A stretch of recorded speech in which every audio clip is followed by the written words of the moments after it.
கம்பிக்கிட்ட வந்து நின்னா நான் விளையாண்டு வந்து பாக்குறோம் அவ்வளோ.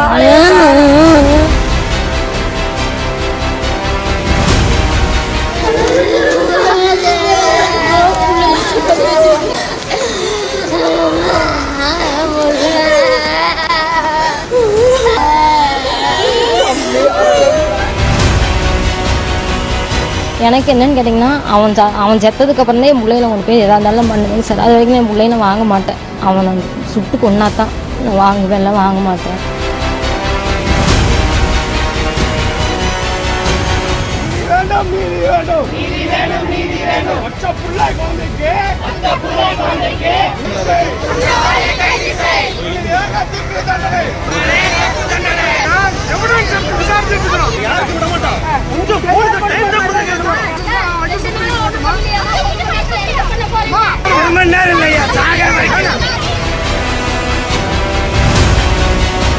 கண்ணில் பார்க்க முடியல, என்ன சொல்கிறதுனே தெரியலையும், கண்ணிலேயே பார்க்க முடியல. மூஞ்சி எல்லாம் ஒரு பக்கம் ஃபுல்லாக செதஞ்சு உடம்பு ஃபுல்லாக ஒரே காயமாக இருக்குது சார்.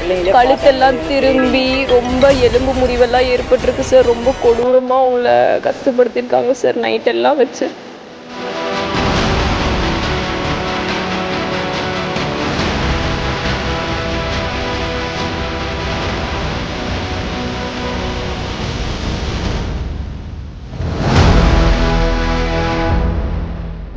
கோவை சூலூர் அருகே உள்ள கண்ணம்பாளையம் பகுதியைச் சேர்ந்த தம்பதி தனது குழந்தைகளோடு கடந்த 20 நாட்களுக்கு முன்பு பாரதிபுரம் பகுதிக்கு குடியேறி உள்ளனர். இந்நிலையில் கடந்த 21ஆம் தேதியன்று கணவர் வேலைக்கு சென்ற நிலையில் மனைவி வீட்டில் தூங்கியதாக சொல்லப்படுகிறது. அப்போது 5ஆம் வகுப்பு படித்த 10 வயது சிறுமி தெருவில் விளையாடிக் கொண்டிருந்த போது திடீரென மாயமானார். சிறுமியின் தம்பி அக்காவை காணவில்லை என பெற்றோரிடம் கூறியதை தொடர்ந்து அப்பகுதி முழுவதும் தேடி வந்தனர். பின்னர் உடனே சிறுமியின் பெற்றோர் அவசர எண் 100ஐ தொடர்பு கொண்டு தகவல் தெரிவிக்க சூலூர் போலீசார் வழக்கு பதிவு செய்ததோடு சம்பவ இடத்திற்கு சென்று விசாரணை நடத்தினர்.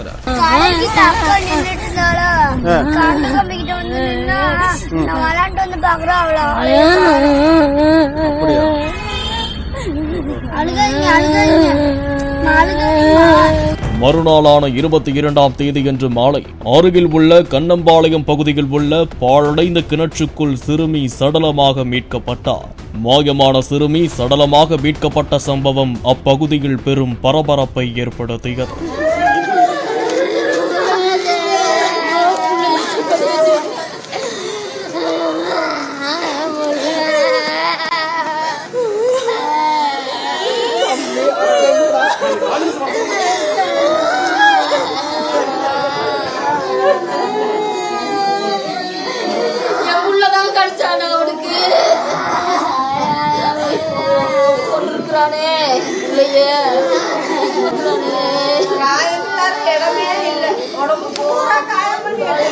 இதனைத் தொடர்ந்து கோவை டிஐஜி சதாசிவம், கோவை மாவட்ட காவல் கண்காணிப்பாளர் அல்லாடி பள்ளிபவன் குமார் ரெட்டி ஆகியோர் சம்பவ இடத்திற்கு நேரில் சென்று விசாரணை மேற்கொண்டனர்.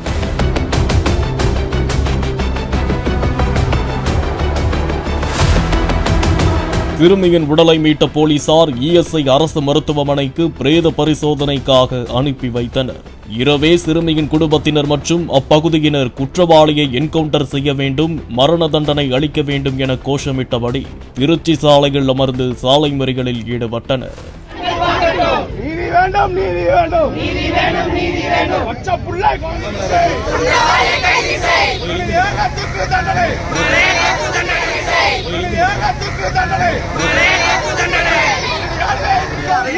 என்ன பிரச்சனை அந்த பிரச்சனை பேசுங்க, அந்த பிரச்சனை பேசுங்க. கொஞ்சம் ஒரு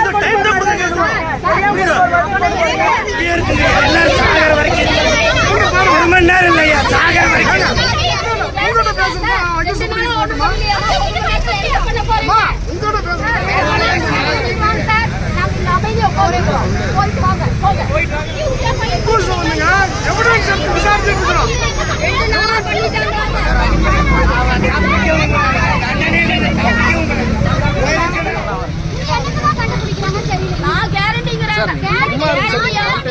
பாதுகாப்பா இருக்கு.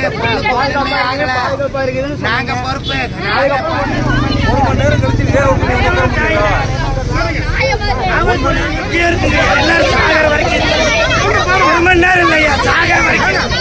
குற்றவாளியை கண்டுபிடிக்க 5 தனிப்படைகள் அமைக்கப்பட்டு விசாரணை துரிதப்படுத்தப்பட்டது. மேலும் 200க்கும் மேற்பட்ட சிசிடிவி காட்சிகளை போலீசார் அலசி ஆராய்ந்தனர். போலீசார் நடத்திய விசாரணையில் முக்கிய குற்றவாளி சிறுமியின் பக்கத்து வீட்டில் வசித்து வந்த நாகப்பட்டினத்தைச் சேர்ந்த 33 வயது கார்த்தி என்பது தெரிய வந்தது. சிறுமி மாயமானதும் அப்பகுதியினர் மற்றும் போலீசார் அப்பகுதி முழுவதும் தேடிக் கொண்டிருந்த போது கார்த்தி 2 மணி நேரமாக மாயமானது தெரிய வந்தது. இதுகுறித்து போலீசார் விசாரித்த போது பூ வாங்க சென்றதாக மழுப்பி உள்ளார். பூ வாங்க 2 மணி நேரமாகின போலீசாருக்கு சந்தேகம் ஏற்பட்டது. இதனைத் தொடர்ந்து போலீசார் கார்த்தியின் மொபைல் சிக்னலை வைத்து லொகேஷனை சோதனை செய்தபோது கார்த்திக் சொன்ன இடத்திற்கு சம்பந்தமே இல்லாமல் தோப்பு பகுதியை காண்பித்து உள்ளது. பின்னர் சிசிடிவியில் கார்த்தி சிறுமியை பைக்கில் அழைத்து சென்றதும் தெரிய வந்தது. எப்படியாவது அந்த குழந்தைய சீக்கிரம் கண்டுபிடிச்சு கொடுக்கணுன்ற நோக்கத்தில் இரவு முழுக்க கிட்டத்தட்ட 200-250 சிசிடிவி கேமராஸை எங்களோட ஸ்பெஷல் டீம்ஸ், நாங்கள் சொன்ன மாதிரி 5 ஸ்பெஷல் டீம்ஸ் கண்டினியூஸாக அனலைஸ் பண்ணி உடனடியாக ஒரு முக்கியமான க்ளூஸ் எங்களால் எடுக்க முடிஞ்சது.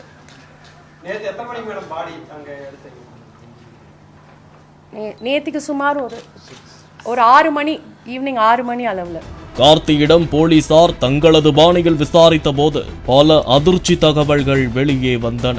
கூலி வேலை செய்து வரும் கார்த்தி திருமணமாகி மனைவியை பிரிந்து வாழ்ந்து வந்துள்ளார். கார்த்தியும் அவரது நெருங்கிய நண்பரான மோகன்ராஜ் இருவரும் பல பெண்களோடு நெருங்கி பழகி வந்ததாக கூறப்படுகிறது. சம்பவத்தன்று தெருவில் விளையாடிக் கொண்டிருந்த சிறுமியை பார்த்த கார்த்தி மிட்டாய் வாங்கி தருவதாக கூறி சிறுமியை பைக்கில் அழைத்து சென்று உள்ளார். கண்ணம்பாளையம் பகுதியில் உள்ள ஆள் நடமாட்டம் இல்லாத தென்னந்தோப்பிற்கு சிறுமியை அழைத்து சென்ற கார்த்தி சிறுமியின் வாயை பொத்தி பாலியல் வன்கொடுமை செய்து உள்ளார். இதனைத் தொடர்ந்து சிறுமியிடம் நடந்ததை வெளியே சொல்லக்கூடாது என்பதற்காக கார்த்தி சிறுமியின் கழுத்தை நெரித்து கொலை செய்ததாக கூறப்படுகிறது. பின்னர் சிறுமியின் சடலத்தை குளம் அருகே உள்ள கிணற்றில் வீசிவிட்டு எதுவுமே நடக்காதது போல வீட்டிற்கு சென்று சிறுமியை தேடுவது போலவும் நடித்து உள்ளார்.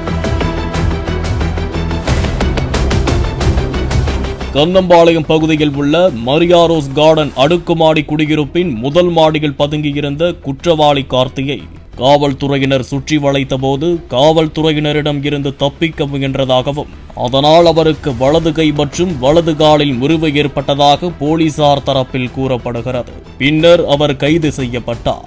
மேலும் சிறுமியை அழைத்துச் செல்ல போகிறார் என்பதும் சிறுமியை கொலை செய்து விட்டார் என்பதும் கார்த்தியின் நண்பன் மோகன்ராஜிற்கு முன்பே தெரிந்திருந்தது விசாரணையில் தெரிய வந்த நிலையில் குற்றத்திற்கு உடந்தையாக செயல்பட்ட மோகன்ராஜையும் போலீசார் கைது செய்தனர். அவர் ஒரு கூலி தொழிலாளி. மோகனும் அதேதான். மோகன்ராஜ் கார்த்தியோட மிக நெருங்கிய நண்பர். அவருக்கு இந்த குற்றம் இவர் செஞ்சது அவருக்கான அந்த ஒரு கான்ஸ்பிரசி இருந்தது. அவருக்கு குற்றம் செஞ்சதுக்கு முன்னாடியும் செஞ்ச பிறகும் இவர் கூட அவர் பேசியிருக்காரு இந்த குற்றம் சம்பந்தமாக. அதுக்கப்புறம் காவல்துறையினர்கிட்ட மறைச்சிருக்காங்க அங்க விசாரிச்ச டைம்ல. அவர் மீது கான்ஸ்பிரசி, கிரிமினல் கான்ஸ்பிரசி. செக்ஷன்ஸ் எல்லாம் உங்களுக்கு டீடைல்டா எங்களோட பிரஸ் நோட்ல கொடுத்தோம். காயமடைந்த கார்த்தி கோவை அரசு மருத்துவமனையில் சிகிச்சை பெற்று வருகிறார். அதே நேரம் மோகன்ராஜை 15 நாட்கள் நீதிமன்ற காவலில் வைத்திருக்கும்படி நீதிபதி உத்தரவிட்டு உள்ளார். கடந்த 21/5/2026 அன்று இரவு சுமார் 8:30 மணி அளவில் கோவை மாவட்ட சூலூர் காவல் நிலைய எல்லைக்குட்பட்ட பள்ளப்பாளையம் பாரதிபுரம் அருணகிரிநாதர் வீதியின் வீட்டில் வெளியே விளையாடி கொண்டிருந்த 10 வயது சிறுமி மாலை சுமார் 5 மணி அளவில் காணாமல் போனதாக காவல் அவசர உதவி எண் 100 மூலம் தகவல் கிடைக்கப்பெற்றது. தகவல் கிடைத்தவுடன் காவல்துறையினர் உடனடியாக சம்பவ இடத்திற்கு சென்று விசாரணை மேற்கொண்டு புகார் பெற்று அதே இரவு சுமார் 10 மணி அளவில் குழந்தை காணாமல் போனது தொடர்பாக வழக்கு பதிவு செய்யப்பட்டது. இதனைத் தொடர்ந்து கருமத்தம்பட்டி உட்கோட்ட துணை காவல் கண்காணிப்பாளர் மேற்பார்வையில் 5 தனிப்படைகள் அமைக்கப்பட்டு காணாமல் போன சிறுமியை தேடும் பணி தீவிரப்படுத்தப்பட்டது. விசாரணையின் போது சிசிடிவி காட்சிகள் மற்றும் தொழில்நுட்ப ஆதாரங்கள் ஆய்வு செய்யப்பட்டதில் நாகப்பட்டினத்தை சேர்ந்த கார்த்தி வயது 33, தகப்பன் பெயர் காசிநாதன், இவர் சிறுமியின் குடும்பத்திற்கு பழக்கமான அண்டை வீட்டில் வசிப்பவர். இவர் சிறுமியை அழைத்து சென்றதை உறுதி செய்யப்பட்டது. இதனைத் தொடர்ந்து கண்ணம்பாளையம் பகுதியில் உள்ள மரியா ரோஸ் கார்டன் அடுக்குமாடி குடியிருப்பில் முதல் மாடியில் பதுங்கி இருந்த குற்றவாளி கார்த்தியை காவல்துறையினர் சுற்றி வளைத்தனர். அப்போது காவல்துறையினரிடமிருந்து தப்பிக்க முயன்ற அவர் மேல் மாடியில் இருந்து குதித்ததில் அவருக்கு வலது கை மற்றும் வலது காலில் முறிவு ஏற்பட்டது. பின்னர் அவர் கைது செய்யப்பட்டார். விசாரணையில் குற்றவாளி கார்த்தி சிறுமியை ஆசை வார்த்தை கூறி ஏமாற்றி அழைத்து சென்று பாலியல் வன்கொடுமை செய்து பின்னர் கண்ணம்பாளையம் குளம் அருகில் உள்ள தென்னந்தோட்டத்தில் கொலை செய்ததை ஒப்புக்கொண்டார். மேலும் நடைபெற்ற விசாரணையில் பாரதிபுரம் பள்ளப்பாளையத்தை சேர்ந்த மோகன், வயது 30, தகப்பன் பெயர் ராமசாமி என்பவர் முக்கிய குற்றவாளிக்கு உறுதுணையாக இருந்தது தெரிய வந்தது. இதனை அடுத்து அவர் கைது செய்யப்பட்டு நீதிமன்ற காவலுக்கு அனுப்பப்பட்டார். கைது செய்யப்பட்ட கார்த்தி தற்போது கோவை அரசு மருத்துவக் கல்லூரி மருத்துவமனையில் சிகிச்சை பெற்று வருகிறார். இவ்வழக்கு சிறுமி மீதான பாலியல் வன்கொடுமை தொடர்புடையது என்பதால் வழக்கில் போக்சோ சட்டப்பிரிவுகளின் கீழ் அவர்கள் மீது கடுமையான நடவடிக்கை எடுக்கப்படும். முதல் தகவல் கிடைத்தவுடன் காவல்துறையினர் மேற்கொண்ட துரிதமான நடவடிக்கை மற்றும் காவல்துறையினர் தயார் நிலை காரணமாக 24 மணி நேரத்திற்குள் வழக்கு கண்டறியப்பட்டு வழக்கின் குற்றவாளிகள் கைது செய்யப்பட்டுள்ளனர்.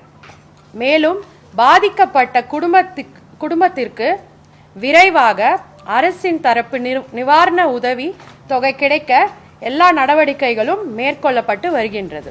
சிறுமியின் உடல் பிரேத பரிசோதனை செய்யப்பட்டு குடும்பத்தாரிடம் ஒப்படைக்கப்பட்டது. 7 மணிக்கு வேலையை விட்டு வந்தேன், கம்பெனியில் வேலையை விட்டு 7 மணிக்கு வந்தேன். என்னோட தம்பி வந்து சொன்ன அப்படிங்க, அக்காவை காணவில்லை அப்படின்னு வந்து சொன்னாங்க. அக்கா இங்கே போயிட்டாங்கப்பா அப்படின்னு சொன்னாங்க. அதுக்கு அடுத்தது வந்து நான் போய் 10 நிமிஷம் தேடிட்டு போலீஸுக்கு இன்ஃபர்மேஷன் கொடுத்தேன். வந்தாங்க, வந்துட்டு தேடி பார்க்குறோம், முயற்சி பண்ணுறோம் அப்படின்னு வந்து முயற்சி பண்ணினாங்க. கரெக்டான முயற்சி பண்ண முடியல. அவங்க வரங்காட்டியுமே பொண்ணை வந்து அடித்து பொண்ணு பள்ளத்தில் தூக்கி போட்டு போயிட்டாங்க. தலை, கன்னம் எல்லாம் அப்படியே பிச்சு உதறிருக்காங்க. தலையெல்லாம் பூண்டு முடி எல்லாம் சிக்கி கிடக்குது. கண்ணில் பார்க்க முடியல, என்ன சொல்கிறதுனே தெரியலையும், கண்ணிலேயே பார்க்க முடியல. ரொம்ப சித்திரவதை பண்ணியிருக்காங்க சார். மூஞ்சி எல்லாம் ஒரு பக்கம் ஃபுல்லாக செதஞ்சு, உடம்பு ஃபுல்லாக ஒரே காயமாக இருக்குது சார். கழுத்தெல்லாம் திரும்பி ரொம்ப எலும்பு முறிவெல்லாம் ஏற்பட்டிருக்கு சார். ரொம்ப கொடூரமாக அவங்கள கஷ்டப்படுத்தியிருக்காங்க சார். நைட்டெல்லாம் வச்சு 2 நாள் கழிச்சு இப்போ தான் சார், நேற்று தான் எங்களுக்கு பாப்பா 6 மணிக்கு தான் கிடச்சா. முந்தானேத்தே அந்த மாதிரி ஆயிருக்கு. அந்த இடத்துலையே ஒரு நாள் ஃபுல்லாக அப்படியே இருந்திருக்காங்க. போலீஸ் எல்லாருமே தொலாவி இருக்காங்க. ஆனாலுமே அந்த இடத்துக்குலாம் போய் அந்த இடம் வந்துட்டு நிறையா பிரச்சனைகள் நடக்கிற இடம் தான். அங்கெல்லாம் போய் பார்த்துருந்துருக்கலாம், பாப்பா வந்து சேவ் பண்ணி இருந்திருக்கலாம். ஆனால் யாருமே சரியா பண்ணலையா இல்லை என்னன்னு தெரியல சார். எனக்கு வந்து பிள்ளையோட நான் வாங்க மாட்டேங்க சார். பிள்ளைய அந்த அளவுக்கு டார்ச்சர் பண்ணி ரொம்ப அடிச்சிருக்காங்க, ரொம்ப கொடூரமா பண்ணியிருக்காங்க. இன்ன வரைக்கும் முதலமைச்சர் எல்லாம் யாருமே எனக்கு சொல்லலை. நம்ம ஆடினா வாங்க மாட்டேங்க சார். எனக்கு வந்து ஏதாவது நீதி தெரிஞ்சே ஆகணும். இந்த மாதிரி எந்த குழந்தைகளுக்கு இதுக்கு மேலே நடக்கக்கூடாதுங்க சார். எனக்கு அது ஒன்று மட்டும் வேணுங்க சார். இன்ன வரைக்கும் பக்கத்து வீட்டில் தாங்க சார் குடி இருந்துட்டு காலி பண்ணாங்க. அப்போ அந்த வீட்டுக்கு அது தெரியலைங்க சார். நான் போய் 1 மாதம் தாங்க சார் ஆகுது இந்த வீட்டுக்கு. அதெல்லாம் சண்டையில எதுவுமே இல்லை, அதெல்லாம் இல்லைங்க சார். அதெல்லாம் எதுவுமே இல்லை. நாங்கள் பேச்சுவார்த்தையே இல்லைங்க சார். 10 நாள் தான் இருந்தாங்க. அப்புறம் அவங்களே காலி பண்ணிட்டாங்க. நாங்கள் அப்போதான் போய் நாங்கள் 1 வாரம் தான் ஆச்சு. அவங்க காலி பண்ணி போயிட்டாங்க. அதுக்கப்புறம் அடுத்த கட்டில் இருந்தாக்கா அடைக்கி போயிட்டு வந்துட்டு இருந்திருக்கிறா. இவன் முட்டாய் வாங்கி கொடுத்தோன்னா அந்த முச்சந்திரியா அங்கேயே நின்று சாப்பிட்டு வந்துருவான். நான் திட்டுவேன்ட்டு அப்புறம் வண்டியில ஏறுன்னு சொன்னங்காட்டி வண்டியில ஏறி போயிருக்கிறா. இல்ல, அதுதான் ஃபர்ஸ்ட் டைம். ஒரு கரெக்டா 5:30 மணிக்கு காணாம போனாங்க சார். கடைக்கு போயிட்டு வரேன்ட்டு போனா ஒரு 1/2 மணி நேரம் 3/4 மணி நேரத்துல காணாங்க சார். அதுக்கப்புறம் இவர் வந்தாரு, கரெக்டா 7 மணிக்கு வந்தாரு. அப்புறம் வந்து ஸ்டேஷன்ல வந்து 8 மணிக்கு நாங்க கால் பண்ணி எல்லாம் சொன்னோங்க சார். எப்போ உங்களுக்கு குழந்தை இப்போ இறந்துருச்சு அப்படின்னு அந்த தகவல் எப்போ தெரியும்? மறுநாள் சாயங்காலம் 6:30 மணிக்கு தாங்க சார் எங்களுக்கு தெரிஞ்சது. அப்போ காலையில எடுத்துட்டாங்களே என்னன்னு தெரியல, சொல்லவே இல்லை எங்ககிட்ட. சாயங்காலம் 6:30 மணிக்கு தான் எங்களுக்கு தெரிஞ்சது. இருந்தது குழந்தை இருந்ததுன்னு சொன்னாங்க. ஆனா கண்ணில் எங்ககிட்ட குழந்தைய காட்டவே இல்லை, எந்த பதிலும் எங்களுக்கு சொல்லவே இல்லை, எதுவுமே சொல்லல. அப்ப நேத்து தாங்க சார், நேற்று சாயங்காலம் நைட்டெல்லாம் அங்கே ஸ்டேஷன்ல தான் நாங்கள் எல்லாருமே இருந்தோம். இப்ப காலையில தான் இங்க 10 மணிக்கு கூட்டிட்டு வந்திருக்காங்க சார். 6:30 மணிக்கு தாங்க சார் தெரிஞ்சது. மறுநாள் 24 மணி நேரம் கழிச்சு தாங்க சார் தெரிஞ்சது. 25 மணி நேரம் 26 மணி நேரம் கழிச்சு தான் தெரிஞ்சது. அது வரைக்கும் நாங்க தொலாவிட்டு இருக்கோம். புள்ள வந்து எங்க கிட்ட பத்திரமா இருக்குதுன்னு மட்டும் சொன்னாங்க. சரி இருக்கு, சேஃப்டியா இருக்குது அப்படின்னு சொன்னாங்க. அதோட சரி. இப்ப என்ன சொல்றாங்கன்னா, நாங்க நடவடிக்கை நாங்க எடுத்துக்கிறோம் அப்படிங்கிறாங்க. எனக்கு என்னன்னு கேட்டீங்கன்னா, அவன் செத்ததுக்கு அப்புறம் தான் என் பிள்ளையில கொண்டு போய் எதா இருந்தாலும் பண்ணுவாங்க சார். அது வரைக்கும் என் பிள்ளையில வாங்க மாட்டேன். இன்ன வரைக்கும் எங்களுக்கு யாரும் எந்த பதிலும் சொல்லவே இல்லைங்க சார். கலெக்டர் வந்து மினிஸ்டர் இவங்க எல்லாம் வந்தாங்க சார். வந்து பாத்துட்டு பேசிட்டு நாங்க நடவடிக்கை எடுக்கிறோமா அப்படின்னு சொல்லிட்டு போயிருக்கிறாங்க. எல்லாரும் வந்தாங்க சார். அவங்க சிஎம் அவங்க எல்லாம் வரல. அப்புறம் இவங்க வந்தாங்க சார், இன்னொருத்தர் வந்தாங்க. அவங்க கிட்ட நான் சொன்னேன், அவர் காலில் விழுந்தேன், என் பிள்ளையோட பாடி நான் வாங்கணும்னா அவனை சுட்டு கொன்னாதான் நான் வாங்குவேன், எல்லாம் வாங்க மாட்டேன். இது பண்ணணுங்க சார். அதுக்கப்புறம் தான் இந்த மாதிரி குழந்தைங்க இந்த மாதிரி பண்ண மாட்டாங்க யார் எந்த பிள்ளைகளையும். இதுக்கு மட்டும் எனக்கு ஏதாவது பண்ணணுங்க சார். ஆனா இப்ப நான் வந்து வாங்க மாட்டேங்க சார், குழந்தைய பாடி வாங்க மாட்டோம். எனக்கு வந்து அவன் இது பண்ணணும். வேண்டாங்க சார் எனக்கு. இதே மாதிரி இன்னொரு டைமுக்கு இந்த குழந்தைக்கு நடக்குதுன்னு என்னங்க சார் நிச்சயம் இருக்குது. அதனால எனக்கு என் குழந்தைக்கு நியாயம் கிடைக்கணும். அதான் சார், போலீஸ் என்ன சொல்றாங்கன்னா, ஸோ இது எல்லாமே நீதித்துறை தான் ஹேண்டில் பண்ணணும், அதனால வந்துட்டு நீங்க ப்ராப்பரா போங்க, ஸோ இந்த மாதிரி ஒரு ஸ்டேட்மெண்ட் மாதிரி கொடுத்து ப்ராப்பரா போங்க, அப்படிதான் பண்றதுன்னு உங்களுக்கு கரெக்ட். நீங்க வந்துட்டு இந்த மாதிரி மறியல் பண்றதோ இதனாலலாம் உங்களுக்கு எந்த யூஸ்மே இல்லை அப்படின்னு சொல்றாங்க. எங்களுக்கும் இதெல்லாம் தெரியும் சார். நாங்க ஏன் இந்த மாதிரி பண்றோம் அப்படின்னா, இந்த விஷயம் எல்லாத்துக்குமே தெரியணும், ஒரு அவேர்னஸ் கிரியேட் பண்ணும் அப்படிங்கறக்காண்டி தான் இந்த மாதிரி விஷயங்கள்லாம் பண்ணிட்டு இருக்கோம். ஸோ இந்த எல்லா விஷயமே வந்துட்டு சிஎம் சாரோட நாலேஜ்க்கு போனனால தான் இன்னைக்கு நம்மளுக்கு கலெக்டர் மினிஸ்டர் எல்லாம் வந்திருக்காங்க. ஆனா இப்ப வரைக்கும் ஏன் சிஎம் சார் இவ்வளவு அமைதியா இருக்காரு, எங்க குடும்பத்துக்கு எந்த ஒரு ஆறுதலுமே சொல்லல அப்படிங்கறதான் சார் ரொம்ப கஷ்டமா இருக்கு எங்களுக்கு. சோ இனிமேல் இப்ப இந்த குற்றவாளிக்கு வந்து கடுமையான ஒரு நடவடிக்கை எடுத்தாதான் இனிமேல் இந்த மாதிரி நடக்காம இருக்கும் சார். இதனைத் தொடர்ந்து சிறுமியின் குடும்பத்தார் அவர்களின் சொந்த ஊரான மேட்டூரில் சிறுமியின் உடலை நல்லடக்கம் செய்ய உடலை எடுத்துச் சென்றனர்.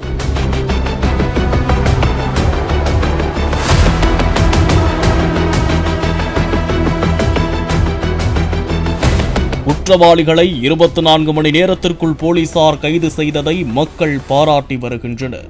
அதே நேரம் சூலூர் பகுதியில் உள்ள பல இடங்களில் சிசிடிவி கேமராக்கள் பொருத்தப்பட்டிருந்தாலும் அவற்றில் பல சிசிடிவி கேமராக்கள் சரியாக இயங்குவதில்லை என சமூக ஆர்வலர்கள் கருத்து தெரிவித்து உள்ளனர். பாலிமர் செய்திகளுக்காக சூலூர் செய்தியாளர் மதன்.